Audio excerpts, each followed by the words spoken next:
صلی اللہ علیہ وسلم۔ میں نے قرآن مجید کے پہلے پارے میں سے ایک آیہ کریمہ کا کچھ حصہ تلاوت کیا ہے۔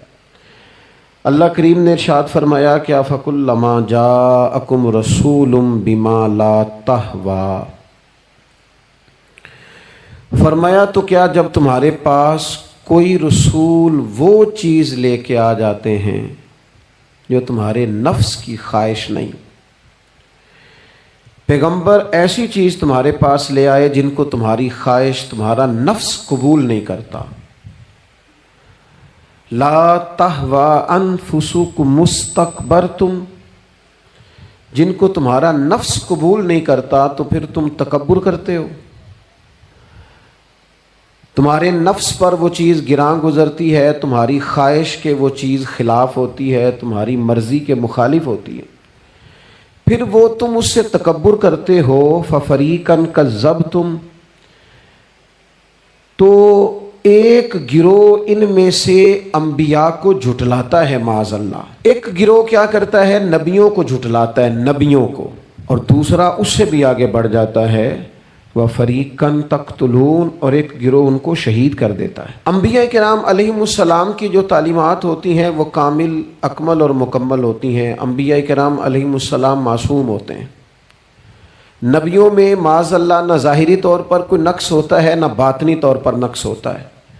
اللہ تعالیٰ انبیاء کرام علیہم السلام کو بڑے قبیلوں میں پیدا فرماتا ہے، ان قبیلوں میں جو اس دور کے اندر لوگوں میں بڑی قدر کی نگاہ سے دیکھے جاتے ہیں ان میں نبی آتے ہیں۔ انبیاء کرام کو اللہ تعالیٰ حسن و جمال دیتا ہے، قد و قامت دیتا ہے، ان کو اللہ تعالیٰ پر وجی چہرے دیتا ہے، کامل تعلیمات دیتا ہے۔ اور سب سے بڑی بات یہ ہے کہ انبیاء معصوم ہوتے ہیں، ان کے اندر کوئی نفسانی خواہش ہی نہیں ہوتی، نبی کوئی خطا کرتے ہی نہیں، کامل مکمل اکمل تعلیم نبی لے کے آتے ہیں۔ لیکن اللہ کا قرآن کہتا ہے کہ جب وہ چیزیں تمہاری نفس کی خواہش کے خلاف ہوتی ہیں، چیزیں بالکل مکمل ہیں، کامل ہیں، اکمل ہیں، نبی معصوم ہیں، عام آدمی اگر کوئی بات کرتا ہے تو اس کی بات میں نقص رہ جاتا ہے، کمزوری رہ جاتی ہے، کسی دانشور سے، کسی شاعر سے، کسی ادیب سے، کسی آپ جس نے اپنی دانش بینش کے حساب سے کوئی بات کی ہے، آپ اگر اس سے کوئی تربیت لیتے ہیں تو اس کی بات میں کمزوری رہ جائے گی، عام آدمی ہے۔ انبیاء کرام علیہم السلام کی تعلیمات جو ہوتی ہیں وہ ذاتی نہیں ہوتی، وہ وحی الہی کے ساتھ ہوتی ہیں، ان میں کمزوری کوئی نہیں ہوتی، نقص کوئی نہیں ہوتا۔ انبیاء کرام علیہم السلام خوبصورت ہوتے ہیں، نورانی ہوتے ہیں، یعنی کسی بندے نے معاذ اللہ ان سے کوئی ایسی چیز نہیں دیکھی ہوتی جس سے کہ قباحت پیدا ہو، نقص پیدا ہو۔ انسان دور ہٹے، انہیں اللہ تعالیٰ ظاہری، باطنی، مانوی حسن دے کے دنیا میں بھیجتا ہے، کیوں نہیں لوگ مانتے؟ 950 سال حضرت نوح علیہ السلام نے تبلیغ فرمائی، اور میرے بھائی 1.5 دن میں بندہ تھک جاتا ہے، اکتا جاتا ہے، ہف جاتا ہے، عام آدمی کی بات کر رہا ہوں۔ 950 سال تبلیغ کی، اور تبلیغ کرنے والا بندہ کامل ہے، مکمل ہے، اکمل ہے، درد مند ہے، سونا ہے، نہیں مان رہے لوگ، کیوں؟ قرآن کہتا ہے اس کی وجہ یہ ہے کہ چیزیں وہ ہیں جو ان کے نفس کی خواہش کے خلاف ہیں، جو یہ ان کے نفس کی اور باطنی جو خواہشات ہیں ان کے مخالف ہیں، نہیں مانتے۔ حضرت موسیٰ کلیم علیہ السلام بنی اسرائیل کو نجات دینے کے لیے آئے تھے، راحت دینے کے لیے تشریف لائے تھے، لیکن آپ ان کے مطالبات دیکھیں کس قدر تکلیف دی۔ کبھی کہتے تھے نہیں مانتے جب تک اللہ کو اعلانیہ نہ دیکھ لیں، کبھی وہ کوئی مطالبہ لے کے آ جاتے، کبھی وہ پانی کا مطالبہ کرتے اور کہتے 12 چشمے الگ الگ چاہیے، کبھی وہ من و سلوہ کا مطالبہ کرتے، کبھی کہتے من و سلوہ تو آتا ہے پر یہ ایک جیسا کھانا ہے، ہمیں تو الگ الگ چاہیے، وہ اجناس چاہیے جو زمین سے اگنی ہے۔ حضرت موسیٰ خوبصورت تھے، نورانی تھے، پروجی تھے، اور کمال یہ ہے کہ رب کے اتنے پیارے ہیں جن سے رب کلام فرماتا ہے، لیکن قوم ہے کہ تسلیم کرنے کو تیار نہیں، ماننے کو تیار نہیں۔ فقط اتنی بات ہے کہ وہ تعلیمات وہ ہیں جو ان کے نفس کی خواہش کے خلاف ہیں، اور ذرا سا انہیں موقع ملا، حضرت موسیٰ علیہ السلام 40 دنوں کے لیے کوہ طور پہ تشریف لے گئے تو پیچھے سے ایک بچڑے کی پوجا شروع کر دی۔ جناب کلیم واپس آئے تو پھر طرح طرح کی ہیلے بازیاں۔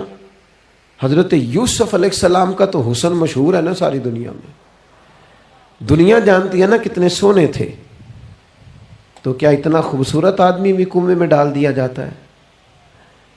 کیا اتنا حسین آدمی بھی بازار میں بیچ دیا جاتا ہے؟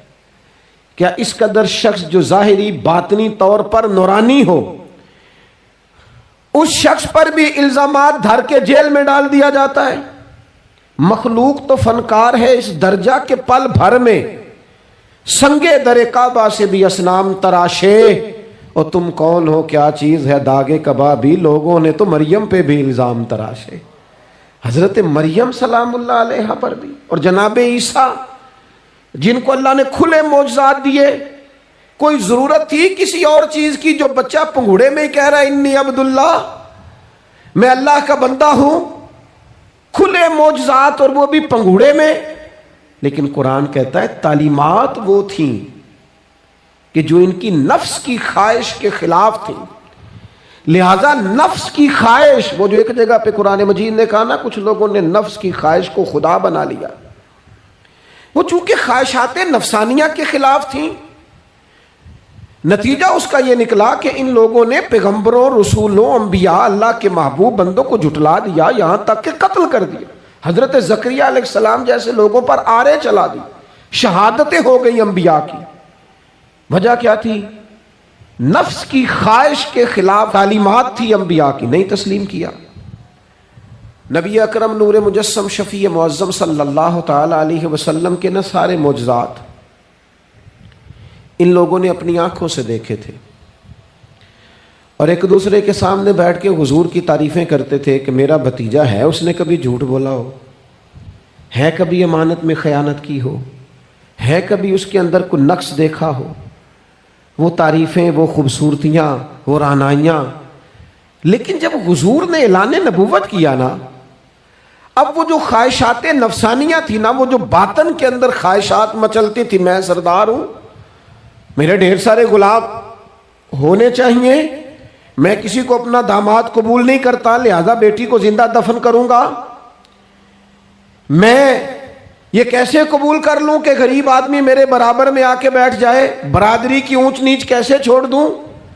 کل تک کہہ رہے تھے آپ صادق ہیں، آپ امین ہیں، آپ حسین ہیں، آپ باوقار ہیں، ہر چیز بیان کر رہے تھے، اور جیسے ہی کہا حضور نے کہ میں اللہ کا رسول بن کے آیا ہوں، جب ماننے کی باری آتی ہے نا، ماننے کی، حضور علیہ السلام پہاڑی پر تشریف فرما ہے، اور کریم محبوب علیہ السلام نے اونچی پہاڑی تھی، اس طرح کوئی آدمی یہاں دیوار پہ اوپر کھڑا ہو جاتا ہے تو آپ تو اس طرف نہیں دیکھ رہے، وہ ادھر بھی دیکھ رہا ہے، ادھر بھی دیکھ رہا ہے۔ اونچی پہاڑی پر حضور کھڑے ہو گئے اور کھڑے ہو کے فرمایا اگر میں تم سے کہوں کہ پہاڑی کے اس پار دشمن ہے اور وہ تیاری کر کے آ چکا ہے، تم پر حملہ آور ہو جائے گا، کیا میری بات مان لو گے؟ دیکھا نہیں تم نے، میں کہہ رہا ہوں دشمن ہے، تسلیم کرو گے؟ سارے مکے کے لوگ جمع تھے، کہنے لگے کیوں نہیں مانیں گے، آپ صادق بھی ہیں اور امین بھی ہیں، آپ کی زبان سے کبھی جھوٹ نکلا ہی نہیں۔ یہ خاص پیغام حسین کانفرنس میں عرض کرنا ہے آپ کو، بھائی میں اگر کہوں کہ اس طرف دشمن آ گیا ہے، تم نے نہیں دیکھا، میری زبان پر اعتبار کرتے ہو؟ یا رسول اللہ آپ صادق اور امین ہیں، آپ نے کبھی جھوٹ بولا نہیں، خیانت کی نہیں، 100% یقین ہے، مان لیں گے؟ یہ بات ماننے کو تیار ہیں، یہ بات تسلیم کرنے کو تیار ہیں کہ آپ صادق اور امین ہیں؟ تو حضور نے فرمایا جس زبان سے تم یہ ماننے کو تیار ہو نا کہ اس طرف دشمن کھڑا ہے حملہ کر دے گا، اس زبان سے یہ بھی مان جاؤ کہ میں اللہ کا سچا رسول بن کے آیا ہوں۔ آپ میری بات کو سمجھیں، تھوڑی دیر پہلے بیک وقت کہہ رہے ہیں بالکل آپ جو کہتے ہیں حق اور سچ ہے، اور اب جب کہا میں رسول ہوں مان جاؤ، تو معاذ اللہ تعالیٰ ابو لہب کہنے لگا آپ کے ہاتھ ٹوٹ جائیں، آپ نے ہمیں اس کام کے لیے بلایا تھا، طرح طرح کی بولیاں بولنے لگے۔ جب مفادات پر چوٹ لگتی ہے، جب خواہشات نفس کو چھوڑنا پڑتا ہے، جب ذرا اپنی طبیعت پر کچھ چیزیں بوجھ بنتی ہیں، میرے اصحاب قبلہ عالم فرمایا کرتے تھے ہمارے دشمن جب ہم پر تنقید کرتے ہیں تو کئی باتیں غلط بھی کرتے ہیں لیکن کچھ باتیں ٹھیک بھی ہوتی ہیں، بجائے اس کے کہ ہم اسی وقت اٹھ کے قبول کریں، تسلیم کریں کہ جناب یہ بات جو آپ نے کیا یہ بالکل ٹھیک ہے، میں کھلے دل سے اس کو قبول کرتا ہوں۔ اتنی جرت کون کرے؟ اتنی ہمت کا مظاہرہ کون کرے؟ وہ چیزیں جو ہمارے نفس کی خواہش کے خلاف ہوتی ہیں ہم قبول کرنے کو تیار ہی نہیں ہوتے۔ لیکن جو مزاج دین ہمیں عطا کرتا ہے، وہ دین ہمیں یہ عطا کرتا ہے کہ جب تم یہ دیکھو نا کہ بات جو ہو رہی ہے وہ بات ٹھیک ہے، اگرچہ میرے مفادات کے بھی خلاف ہے، اگرچہ میرے نفس کی خواہش کے بھی خلاف ہے، اگرچہ میری سرداری کے بھی خلاف، ہو سکتا ہے میرا مالی نقصان بھی ہو، لیکن چونکہ ٹھیک ہے لہذا مجھے قبول کر لینی چاہیے۔ یہ جرت پیدا کریں اپنے دل کے اندر، یہ طاقت پیدا کریں، یہ آج کا پیغام ہے۔ آپ دیکھیے حضرت فاروق اعظم رضی اللہ تعالیٰ عنہ نے مسئلہ بیان کیا تو جناب فاروق اعظم رضی اللہ تعالیٰ عنہ نے اس مسئلے میں عورتوں کے مہر کے متعلقہ، جو حق مہر ہوتا ہے خاتون کا، اس کے متعلقہ جناب عمر نے کوئی مسئلہ بیان کیا۔ تو آپ جمعہ پڑھا کے باہر نکلے تو ایک خاتون کھڑی تھی دروازے پر، کہنے لگی امیر المومنین حد ہو گئی ہے، آپ عورتوں کو مہر لینے پر پابندی لگا رہے ہیں، اتنا لینا اتنا نہ لینا، اور اللہ رسول نے کھلی اجازت دی ہے جتنا مرضی لے لیں۔ اس خاتون نے دلائل پیش کیے۔ اب امیر المومنین کے سامنے ایک تو ہے کہ عام مرد کے سامنے عورت بات کرے تو لوگ قبول نہیں کرتے، اور 22 لاکھ مربع میل کا حکمران اور جس کے بارے میں معروف ہے کہ ان کا درہ ہر وقت چلتا ہے، اس خاتون نے جناب عمر سے کہا کہ جناب مسئلہ یوں ہے، آپ نے یوں بیان کیا ہے۔ اب ارد گرد لوگ کھڑے تھے، کسی نے یہ نہیں کہا گستاخ معاذ اللہ تو کیا کہہ رہی ہے، امیر المومنین کے سامنے کلام کرتی ہے۔ بات حق تھی، کسی نے جرت نہیں کی۔ ایک شخص حضرت عمر سے کہنے لگے حضور آپ کچھ بولتے کیوں نہیں، کوئی تبصرہ کریں۔ فرمانے لگے بولنا کیا ہے، ایک مرد نے خطا کی ہے اور ایک عورت ٹھیک کہہ رہی ہے، اس کی بات درست ہے، میں کھلے دل سے قبول کرتا ہوں۔ نفس پر گرچہ چوٹ لگتی ہے اسے قبول کریں، کیوں حق کے معاملے میں حضرت صاحب بندے بڑے اچھے ہیں، قبلہ بڑے نفیس آدمی، اور جناب ان کی طبیعت بڑی اچھی ہے، تو پھر آپ قبول کر لیں ان کی بات کو۔ کہتے ہیں آپ دعا کریں میرے لیے میں قبول کر لوں، آپ دعا کریں میں ٹھیک ہو جاؤں۔ او خدا کے بندے، جسے تو ٹھیک سمجھ رہا ہے اس کی بات کو قبول کر، اس بات کا قائل ہو جا، اس پر عمل کر۔ ہمارے مزاجوں میں وہ جو نفسانی خواہشات کا غلبہ ہے آج بھی پوری طرح وہ ہمیں اپنی لپیٹ میں لیے ہوئے، ہم سمجھنے کو تیار نہیں ہوتے۔ حق حق ہوتا ہے، اور جب حق واضح ہو جائے پھر نفسانی خواہشات کو نہ دیکھو۔ نفس ایک بچے کی طرح ہے، اس کی ایک بات مانو گے دوسری خواہش کرے گا، دوسری بات مانو گے تیسری خواہش کرے گا۔ اللہ کے محبوب علیہ السلام نے دعا فرمائی ہے، مسند امام احمد بن حنبل میں موجود ہے۔ حضور اللہ کی بارگاہ میں عرض کرتے ہیں تعلیم امت کے لیے، صرف ہمیں سمجھانے کے لیے، ورنہ تو معصوم عن الخطا ہے۔ محبوب اللہ کی بارگاہ میں عرض کرتے ہیں اے اللہ مجھے اس خواہش سے بچانا جو ایک اور خواہش میں مبتلا کر دے، اس خواہش سے بچانا جو خواہشات کے دروازے کھول۔ ہم اپنے نفس کو لے کر دین کے مقابلے میں کھڑے ہو گئے۔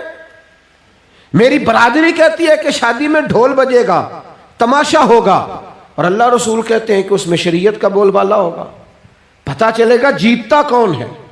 میری اولاد کہتی ہے کہ اس رستے جانا ہے، رب رسول فرماتے ہیں اس راہ پہ جانا ہے۔ نفس کی خواہش اور ہے، اللہ رسول کا حکم اور ہے، ہم اس کو تسلیم کرنے کو تیار نہیں ہوتے۔ معافی مانگنی پڑ گئی ہے ایک بندے سے، ہماری جو بنائی ہوئی قبیلے اور برادریوں میں اونچ نیچ ہے اس کے حساب سے ہم بڑے قبیلے سے ہیں، وہ چھوٹی قبیلے سے، ہم نے جو بنائی ہے، ورنہ تو قبیلے فقط تعارف کے لیے ہوتے۔ معذرت کرنی پڑ گئی ہے، لیکن کمال ہے ہمارے مزاج میں وہ پیدا ہو۔ اللہ رسول کو راضی کرنے کے لیے تھوڑی دیر اپنے نفس کو کچلیں، ممکن ہے ایسا ہو، کرتے ہی نہیں ایسا، مزاج نہیں بنایا۔ ہمارے نفس کی خواہش کے مطابق اگر چلیں پھر سارا، آپ یقین کریں لوگ استادوں کے پاس جا کے عزتیں اور پروٹوکول ڈھونڈتے ہیں، پیروں کے پاس جا کے عزتیں اور پروٹوکول ڈھونڈتے ہیں، ایسی جگہوں پہ جہاں پروٹوکول دینے کی باری تھی وہاں بھی لینے کے چکر میں پڑ جاتا۔ دینی کاموں میں اگر 4 لوگ ایک جگہ پہ اکٹھے کیے جاتے ہیں نا، یہاں دینی کام کر لو، تو وہاں جھگڑا شروع ہو جاتا ہے. دینی کام تو کرنا ہے پر آگے کون لگے گا؟ دینی کام تو کرنا ہے پر اس میں سربراہی کس کو ملے گی؟ دینی کام تو کرنا ہے، اس میں نام کس کا ہوگا؟ اس میں بڑا قد کس کا شمار کیا جائے؟ اس طرح قومیں آگے بڑھتی ہیں. اہل حق کس طرح ہوتے ہیں؟ سب سے آگے اپنے نفس کو رکھا جائے اور پھر انسان کا انقلاب آ جائے. یہ کیسے ممکن ہے؟ حضرت ابو ذر غفاری، میں قربان اس شخص پر، سیدنا ابو ذر غفاری، اس امت کے درویش فقیر، ایسا شخص جس کے بارے میں محبوب نے فرمایا زمین کے اوپر اور آسمان کے نیچے میرے ابو ذر سے سچا بندہ کوئی نہیں. اتنا بڑا آدمی زندگی فقر و فاقے میں گزار دی، اپنے مزاج پر طاری کر لی چیزیں کہ بس وہ سادگی جو ہمیں ہمارے رسول نے سکھائی ہے اسی میں رہنا ہے. حضرت ابو ذر غفاری گفتگو ہو رہی تھی، بات چیت ہو رہی تھی، جناب بلال حبشی رضی اللہ تعالیٰ عنہ کے ساتھ محو کلام تھے. حضرت بلال نے اپنے آپ کو سمجھا لیا تھا کہ میں دروازہ رسول کا گدا ہوں. کچھ لوگ نا غلام بے دام ہوتے ہیں. بے دام ہمارے ہاں نا کچھ لوگوں کا پروٹوکول ہوتا ہے، اور کچھ لوگ ایسے ہوتے ہیں جو صبح سے لے کے شام تک جھاڑو دے رہے ہوتے ہیں، خدمتیں کر رہے ہوتے ہیں. میں آپ کو صحیح معنوں میں بتاؤں تو اصل حقدار وہ ہوتے ہیں لوگ، اصل ڈیوٹیاں ان لوگوں کی ہوتی ہیں. حضرت بلال حبشی نے طے کر لیا تھا کہ میں نے بس نوکری کرنی اور توجہ سے کرنی ہے. اور میں آپ کو دل کی بات بتاؤں، میں نے بڑے کیمرے دیکھے اپنی زندگی میں، میں نے بڑا کچھ دیکھا تھوڑے وقت میں. میں آپ سے عرض کروں، وہ بڑی مزیدار زندگی ہوتی ہے جس میں انسان تھوڑا پیچھے بیٹھا ہوا ہوتا ہے، جس میں نا بہت سارے کام ہیں. میں تھوڑے دن پہلے ایک جگہ جماعت کرانے کے لیے کھڑا ہوا، ایک صاحب نے جماعت کی ویڈیو بنانی شروع کر دی. بعد میں مجھے دوست بتانے لگے، او خدا کے بندے، عبادت تقریر میں کبھی رونا آ جاتا تھا، دعا میں رونا آ جاتا تھا، میں نے ضبط کرنا شروع کر دیا، چھوڑ دیا. لوگ آنسو بیچنے لگ جاتے، پیر صاحب رو پڑے. پیر صاحب کس بات پہ روئے؟ او خدا کے بندو، پیر کو معافی لے لینے دو اللہ رسول سے، اپنے لیے اپنے سنگیوں کے لیے اللہ کے حضور اسے آنسو بہانے دو. کوئی چیز تو کیمرے سے باہر رہے، کچھ چیز تو. کیا خوبصورت لفظ ہے مولا علی شیر خدا کے، فرماتے ہیں اسے مبارک ہو جسے تھوڑے لوگ جانتے ہیں، اسے مبارک ہو. سے ثبوت نہ پوچھو میتھوں، پلائے نظر کرم کا دھوئی. اے میں جانا یا دل بر جانے، غیر نہ جانے کوئی. میں مسکین پرانا خادم، کسے در ملی نہ ٹوئی. یہ تے واصف یار نے نظر جو کی تھی تے واصف واصف ہی ہوئی. یہ تو اس کا فیصلہ ہے. ہمارے لیے مقام شکر ہے، ہر مقام پر شکر گزار ہیں، عاجزی کرتے ہیں. لیکن جو معاشرے کا ماحول بن گیا، یعنی ایک بندے سے بھی آپ بغیر کیمرے کے ملاقات ہی نہیں کر سکتے. وہ زیارت کرنے آتا ہے اور وہ ساتھ کہتا ہے 30 سیکنڈ کا میں نے کلپ بھی بنانا ہے. وہ تو زیارت ہو گئی، بس ختم ہو گئی بات. یہ کون سی زیارت ہے جو تو نے قید بھی کرنی ہے ساتھ؟ خدا کا خوف کریں. کیا کس طرف ہم جا رہے ہیں؟ بہرحال عام دام برسر مطلب حضرت بلال حبشی نے طے کر لیا تھا اپنی زندگی میں سادگی، پیچھے پیچھے رہنا ہے. وہ شہرت سے بچنے والا پیچھے پیچھے رہتا ہے، اور میرا جی چاہتا ہے ساری غزلیں اس ظالم کے نام کریں. کچھ لوگ طے کر لیتے ہیں میں نے پیچھے پیچھے رہنا ہے، ان کے اعلان کیے جاتے ہیں، بلایا جاتا ہے، پھر بھی پیچھے نکل جاتے ہیں. جو عرض کرنا چاہتا ہوں، حضرت سیدنا بلال حبشی نے طے کر لیا تھا. ایک دن کسی بات میں نا ہو جاتا ہے رائے کا اختلاف. رائے کے اختلاف کو کبھی مخالفت نہ بنائیں. اپنوں سے اختلاف ہو تو اختلاف رائے رکھیں، رائے دیں، حکم کبھی نہ دیں. ہمارے یہاں لوگ حکم دیتے ہیں، رائے نہیں دیتے. بعد میں ادھر ادھر بیٹھ کے شکوے کرتے ہیں، دسو جی میری منی نہیں. وہ بھی تیرے سے مشورہ لیا تھا، قبول بھی ہو سکتا ہے، رد بھی ہو سکتا ہے، ختم ہو گئی بات. کسی بات میں جناب ابو ذر غفاری کا اور حضرت بلال حبشی کا رائے کا اختلاف ہو گیا. اب حضرت بلال حبشی غلام ہے، جناب ابو ذر بڑے قبیلے سے. تو جناب ابو ذر غفاری نے بات کرتے کرتے حضرت بلال کو کہہ دیا، او حبشن کے بیٹے. تھے بھی وہ حبشن کے بیٹے، لیکن حضرت بلال کے دل کو تکلیف ہوئی. بعض لوگ کہتے ہیں میں نے سچ ہی بولا ہے. سچ اپنے بارے میں بولنا، تو دوسروں کے بارے میں سچ بولتا ہے، اپنے بارے میں بول. صرف تو دوسروں کے لیے بولے، او جی میں نے سچ ہی تو بولا تھا. سچ بولنے کی بھی حکمت ہے.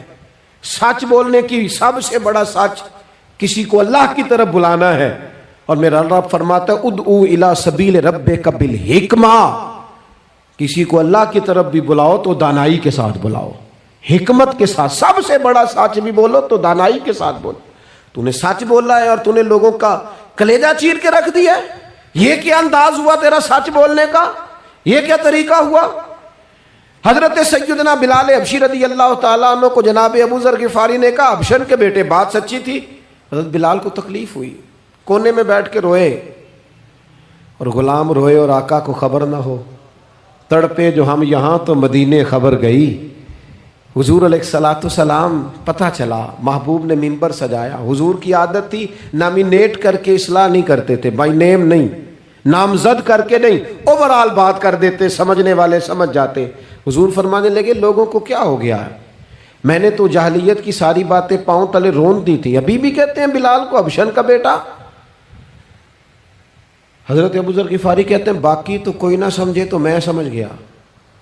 بڑا مشکل ہوتا ہے مجمعوں میں اٹھ کے معافی مانگنا۔ ہمارے ہاں بعض لوگ معافی بھی اس طرح مانگتے ہیں کہ یوں لگتا ہے گن بھی ساتھ پکڑی ہوئی ہے، معافی دو ورنہ گولی مار دوں گا۔ معافی مانگنے کا بھی طریقہ سلیقہ نہیں آتا، اور دنیا میں کچھ ایسے نفس پرست ہیں ان کو استادوں سے معافی مانگنے پڑی تو نہیں مانگ سکتے، مشائخ سے معافی مانگنے آتی ہے تو نفس کے بندے بن کے نفس کی غلامی کرتے ہیں، لیکن اپنی عزت کی جگہوں کو بھی درست نہیں کرتے۔ کتنا بڑا مجرم ہے جو باپ سے بھی معافی نہ مانگ سکے، جو ماں سے بھی نہ کہہ سکے میں غلطی کر گیا تھا۔ اتنی بڑی نفس پرستی، تو نے آقا بنا لیا اپنے نفس کو اپنا۔ مجمعوں میں معافی مانگنا، اعتراف کرنا، حق کو قبول کرنا، اپنے نفس کو ذبح کرنا۔ حضرت ابو ذر غفاری مجمع کے بیچ اٹھ کے کھڑے ہوئے، چمکتا دمکتا چہرہ، قبولیت حق کا جذبہ، اپنے نفس کو چیر دینا اور اس پر پاؤں رکھ کے رب رسول کا قرب حاصل کرنے کا ذائقہ۔ جناب ابو ذر غفاری حضرت بلال کے قریب گئے اور پھر ان کے سامنے لیٹ گئے، رو کے کہنے لگے حبشن کے بیٹے اٹھا اپنا پیر اور رکھ میرے سینے پہ، میں اس قوم کو بتانا چاہتا ہوں کہ تھا تو حبشن کا بیٹا، پر جب سے مدینے والے کا کلمہ پڑا ہے کائنات میں عزت والا ہو گیا ہے۔ یہ دیکھو کس نے ذروں کو اٹھایا اور صحرا کر دیا، کس نے قطروں کو ملایا اور دریا کر دیا، کس کی حکمت نے یتیموں کو کیا در یتیم اور غلاموں کو دنیا بھر کا مولا کر دیا۔ ہمارا نفس کی خواہش بچی، رشتے نہیں بچے، ہمارے نفس کی خواہش بچی، تعلقات نہیں بچے، نفس کی خواہشیں بچی، ہمارے اپنے نہیں بچے، نفس کی خواہشیں بچی، مال جمع ہوا، دیانتداری نہیں بچی، وعدوں کی پابندی نہیں بچی، تجوریاں بھر گئیں، روحیں اجڑ گئیں، بددیانتی سے رزق حرام سے کمایا ہوا مال، کاریں کوٹھیاں بنگلے بن گئے، باطن اجڑ گیا، اس لیے کہ نفس کی خواہش پوری کی۔ نفس کے سامنے اگر انبیاء کی بھی تعلیمات آئیں، لوگوں نے تکبر کیا، قتل تک کر دیا نبیوں کو، لیکن اپنے نفس کی خواہش کے خلاف جانے کو تیار نہ ہوئے۔ خدارا واپس آ جاؤ، خدارا۔ وقت آیا، یہ وقت بدلتا رہا، یہ دور تبدیل ہوتا رہا، لوگوں نے اپنی بادشاہیاں قائم کرنے کے لیے بڑے بڑے قتل کیے، ہلاکو خان نے انسانی کھوپڑیوں کے مینار بنائے، لوگوں نے بڑے بڑے ظلم کیے، جبر کیے، خوف اور ہراس پھیلایا، اپنے اقتدار پکے کرنے کے لیے بڑے بڑے جبر کیے۔ پھر کیا ہوا؟ ایسی ایسی بیماریاں لگیں جن کے علاج ہی کوئی نہیں تھے دنیا میں، بھری ہوئی تجوریاں، پیسے باہر گر رہے ہیں، پر ڈاکٹر کہہ رہا ہے تیرا مرضی وہ ہے جس کا علاج ہی کوئی نہیں۔ اللہ تبارک و تعالیٰ کے قانون سے جب لوگ ٹکراتے ہیں پھر پاش پاش ہو جاتے ہیں۔ وقت گزرا، ٹائم یزید کا آیا، وقت گزرا تو ٹائم عبید اللہ ابن زیاد کا آیا، ٹائم شمر کا آیا۔ 1450 سال گزرنے کے بعد اس ہزاروں کے مجمع میں سے ایک ایک بچے کو حدیث یاد ہے کہ حسن اور حسین جنتی جوانوں کے سردار ہیں، بتاؤ یزید کو نہیں آتی تھی؟ شیمر کو نہیں پتا تھا؟ کلمہ تو پڑھتے تھے نا یہ؟ عبید اللہ ابن زیاد کو نہیں پتا تھا؟ نبی پاک علیہ السلام کے کندھوں پر حسنین رہے، ان سب کو پتہ نہیں تھا؟ یہ جانتے نہیں تھے کہ یہ وہ حسنین کریمین ہیں جن کو حضور سنتے تھے، فرماتے تھے یہ میرے پھول ہیں دونوں؟ کیا بات رضا اس چمنستان کرم کی، زہرا ہے کلی جس میں حسن اور حسین پھول۔ آج 1450 سال گزرنے کے بعد امت کو حدیث آتی ہے کہ نبی پاک علیہ السلام نے فرمایا جس نے حسن اور حسین سے پیار کیا اس نے مجھ سے پیار کیا، جس نے ان سے بغض رکھا اس نے مجھ سے بغض رکھا۔ کلمہ پڑھتے تھے، مسلمان کہلاتے تھے۔ 10 محرم کو جمعے کا دن تھا، امام حسین امامہ باندھ کے گھوڑے پر بیٹھ کر خطبہ دینے لگے تو ایک شخص اندر سے بول کے کہنے لگا حسین تقریر لمبی نہ کر، ہمارا جمعہ لیٹ ہو رہا ہے۔ بلے و نمازیو، سامنے وہ شخصیت کھڑی ہے جس پر ابھی درود پڑھیں گے نماز میں، اللہم صلی علی محمد وعلی، ابھی درود پڑھیں گے حسین ابن علی پر، ابھی شہید کر کے ابھی درود پڑھیں گے، وہ سامنے کھڑے۔ اور امام حسین کا ایک جملہ تاریخ نے یوں لکھا ہے کہ شاید ریت کے ذرے بھی تڑپ گئے۔ امام علی مقام فرمانے لگے مجھے غور سے دیکھو، تمہیں پتہ ہے میں کون ہوں؟ تم جانتے ہو میں کون ہوں؟ نبی پاک نے فرمایا تھا یہ حسن اور حسین میرے بیٹے ہیں کیونکہ میری بیٹی کے بیٹے۔ تمہیں پتہ ہے میں کون ہوں؟ سامنے امام حسین کھڑے، فرمایا مجھے جانتے ہو؟ اور امام علی مقام فرمانے لگے میں تمہارے نبی کا نواسا ہوں، اور آج کے بعد تمہیں کسی نبی کا کوئی نواسا نہیں ملے گا، کیونکہ نبی پاک آخری نبی ہیں، اور جب حضور کے بعد کوئی نبی نہیں آئے گا تو کسی نبی کی اولاد کیسے ہوگی؟ تمہیں آج کے بعد کسی نبی کے نواسے کی زیارت نہیں ملے گی۔ میں کیسے آپ سے یہ بات آپ کو عرض کروں کہ سامنے حسین ابن علی بھی ہوں تو لوگ نفس کی خواہشیں پوری کرتے ہیں، لوگ اپنی کرسیاں پکی کرتے ہیں، لوگ گورنریاں پکی کرتے رہے، لوگ گڈ بک میں جانے کے لیے ایک دوسرے کو شاباشیاں دیتے رہے، جشن ہوتا رہا۔ سب سے پہلے ایک شخص نے امام حسین کا قافلہ روکا تھا، اس کا نام حور بن یزید تھا، سب سے پہلے اس نے روکا تھا، وہ ایک لشکر کا سپہ سالار تھا۔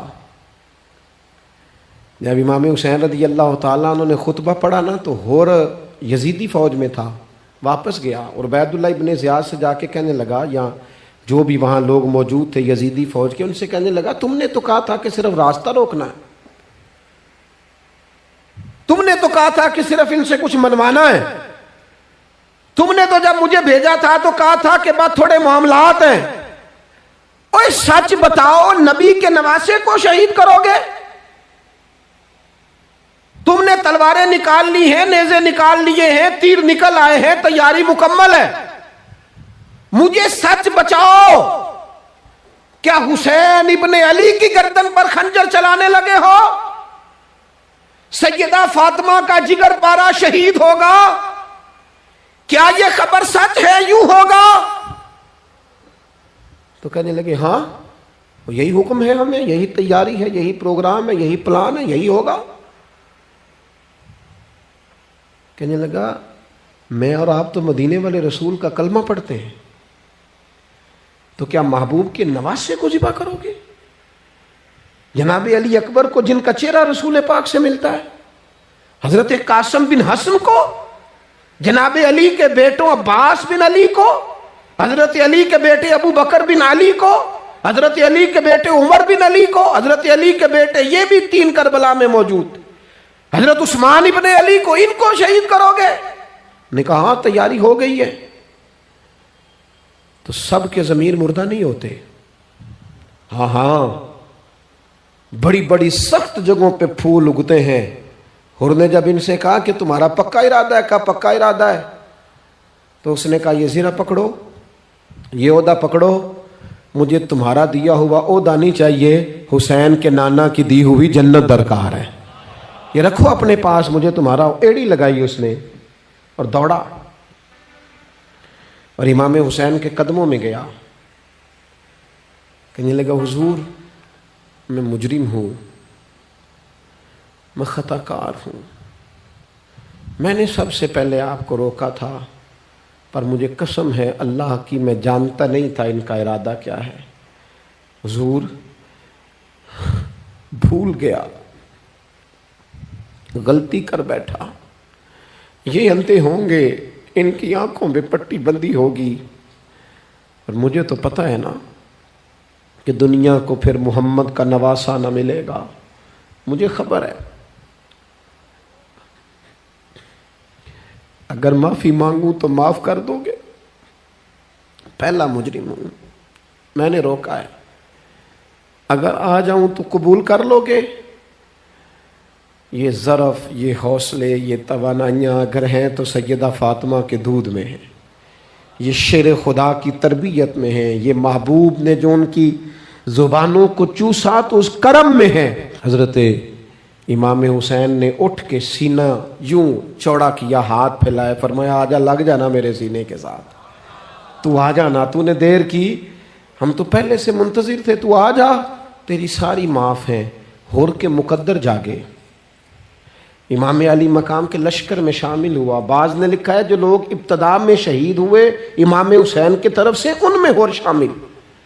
خدا را کچھ خواہشات، کچھ نفسانی باتیں چھوڑ دو، سارا دن اپنے آپ کو ہی منواتے رہنا، اپنی ضد کے سامنے لوگ بڑے بڑے ادارے تباہ کر دیتے، بڑی بڑی جماعتیں تباہ ہو گئیں، بڑے بڑے آستانے خیر کے ٹوٹ گئے، لیکن ہماری انا، ہماری ضد، ہمارا تکبر، ہماری اپنے لیے خواہشات یہ ختم نہ ہو سکیں۔ امام حسین رضی اللہ تعالیٰ عنہ کو جن لوگوں نے شہید کیا، انہیں حضور کا خون نظر نہیں آیا، نفس کی خواہشیں نظر آئیں، جائیدادیں نظر آئیں، لیکن پتہ ہے کمال کیا ہے؟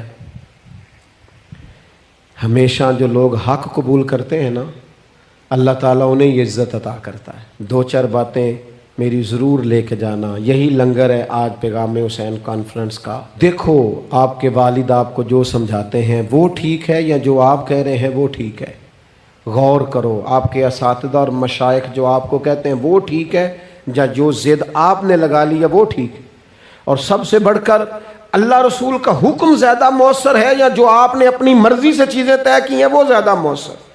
اپنی نفسانی خواہشات کو تھوڑی دیر کے لیے کنٹرول کرو، اپنے آپ پر تھوڑی دیر کے لیے پابندی لگاؤ، ایک ایک کر کے اپنی خواہشات کو کچلو، زندگی کے اندر کچھ ایسی چیزیں پیدا کرو جس سے روح تازہ رہے، دل تازہ رہے، طبیعت تازہ رہے، دین بچا رہے۔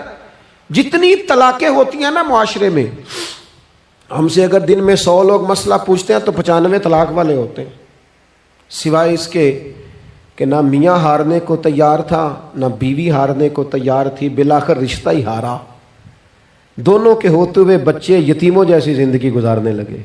تھوڑی دیر کے لیے لوگ چپ نہیں کیے، سارا کچھ ختم کر لیا۔ اپنی مزاج کے اندر، اپنی طبیعت کے اندر تحمل پیدا کرو، بردباری۔ میں ایک دفعہ بہت پریشان تھا، حالات کچھ عجیب رخ اختیار کر گئے، بہت پریشان تھا، تو میں ایک بزرگ کی خدمت میں حاضر ہوا، میں نے کہا دعا فرمائیے گا، تو مجھے کہنے لگے سیدہ زینب کی سیرت پڑھو۔ تو میں نے پہلے دن آ کے کتاب کھولی نا، تو دربار دمشق میں جو جناب زینب نے کلام فرمایا نا، انسان ٹوٹ جاتا ہے، لیکن انسان حق پہ ہو کہ اگر گلا بھی کٹا لینا تو اس کا مزاج طاقتور رہتا ہے، روح طاقتور رہتی، اسے محسوس ہوتا ہے کہ میں کمزور نہیں پڑا۔ یزید نے جب کوئی بات کی نا دمشق کے دربار میں، تو حضرت زینب پیچھے بیٹھی تھی پردے کے لوگوں کے درمیان، اس نے جب کوئی بات کی تو جناب زینب وہاں سے اٹھ کے، ہماری خواتین ہر بات پہ روتی ہیں، دو کہیں کہ ختم ہی نہیں ہوتے، جناب زینب پیچھے سے اٹھیں پردے کے پیچھے سے، اور جب اپنی گرجدار آواز میں انہوں نے گفتگو شروع کی تو وہاں ایک نابینا بزرگ بیٹھے تھے جو مولا علی شیر خدا کی بارگاہ میں حاضری دیا کرتے تھے۔ جب سیدہ زینب نے خطبہ شروع کیا نا تو وہ بزرگ چونک گئے، اور وہ نابینا تھے تو ساتھ والے آدمی کا گھٹنا ہلا کے کہنے لگے علی آ گئے دربار میں۔ علی کی آواز ہے، علی بول رہے ہیں دربار دمشق میں، وہ زینب کا خطاب منبر پہ علی بول رہے ہوں جیسے علی آ گئے، وہ گرج آواز میں، وہ تنتنا، وہ دبدبا، وہ وزاداری، وہ ان کی بات میں صداقت، کانپ گئی ہر چیز دربار کی۔ اور امام زین العابدین بیمار بھی تھے، مسافر بھی تھے، پریشان بھی تھے، لیکن جب یزید سے انہوں نے کہا نا مجھے خطبہ دینے دے، تو چند منٹ گفتگو کی امام زین العابدین نے، تو کہنے لگا اذان پڑھو جماعت کرائیں، اس لیے کہ ان کی باتوں میں وہ حق ہوتا ہے۔ میں دیکھتا ہوں ہماری سب کی اپنی اپنی خواہشیں ہیں، اپنے اپنے رویے ہیں، اپنا اپنا مزاج ہے۔ اگر لوگوں کو کسی جگہ بھی ملک کی ملی اور دینی پروگرام کے لیے جمع ہونے کو کہا جائے، ہم تیار نہیں۔ کیا کیا جاتا ہے ہمارے ساتھ؟ ہمارے ضمیر اس لیے خریدے جاتے ہیں کہ ہم خواہشات کے بندے ہیں۔ الگ الگ کر کے کسی کو کہا جاتا ہے تیرا کاروبار چمک جائے گا، کسی کو کہا جاتا ہے تیرا وہ نظام ٹھیک ہو جائے گا، الگ الگ کر کے لوگوں کو خرید لیا جاتا ہے۔ لیکن اگر خواہشات تھوڑی ہوں، اللہ کی رضا پر چلنے کا جذبہ زیادہ ہو، تو میرے عزیز زندگی آسان ہو جائے گی۔ میں تو امام علی مقام رضی اللہ تعالیٰ عنہ اور یزید کے معاملے میں ایک ہی بات سمجھا ہوں، سب کو پتا تھا یہ حسین ابن علی، سب کو پتا تھا حق ان کے ساتھ ہے، سب جانتے تھے ان سے زیادہ عظمت کسی کی نہیں، لیکن اپنے نفس کی خواہشوں پر کنٹرول نہیں کر سکے۔ پوری امت کا اس وقت مسئلہ ضروریات کا نہیں، خواہشات کا ہے۔ 2 قدم پیچھے ہٹیں خواہشوں کے لیے، 4 قدم آگے بڑھیں دین کے لیے۔ 2 قدم پیچھے ہٹیں اپنی خواہشات کو چھوڑیں، 4 قدم آگے بڑھیں ملک کے لیے، ملت کے لیے۔ 2 قدم پیچھے ہٹیں اپنی خواہشات کو چھوڑیں، 4 قدم آگے بڑھیں نظریے کے لیے اور فکر کے لیے اور امام حسین کے پیغام کے لیے۔ آج میں آپ سے گزارش کروں گا، اگر انا بچاؤ گے تو روحانیت نہیں بچے گی، اگر نام بناؤ گے تو کام نہیں ہوگا۔ فاضل بریلوی نے کہا تھا بے نشانوں کا نشان مٹتا نہیں، ہمارا تو مٹتے مٹتے بھی نام ہو ہی جائے گا۔